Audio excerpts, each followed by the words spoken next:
এবং আমাদের রাজ্য সভাপতি আসলেন, আমাদের রাজ্যসভার সাংসদ মাননীয় বিপ্লব কুমার দেব উনি আসবেন, আর ছাড়াও আমাদের উপমুখ্যমন্ত্রী প্রাক্তন শ্রী দেববর্মনজি উনিও আসবেন।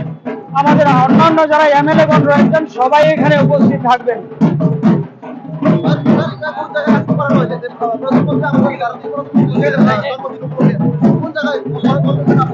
কুমারঘাট পিডব্লিউডি মাঠে আমরা এই মাননীয় প্রধানমন্ত্রীজির ৭৩তম জন্মদিন উপলক্ষে এই কার্যক্রম আমরা রেখেছি।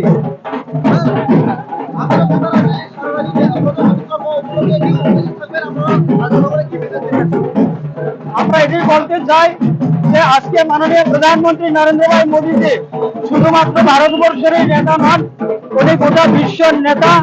আজকে ওনার জনপ্রিয়তা শুধুমাত্র ভারতবর্ষের মধ্যেই সীমাবদ্ধ নয়, গোটা বিশ্বের মধ্যে ওনার জনপ্রিয়তা গিয়েছে।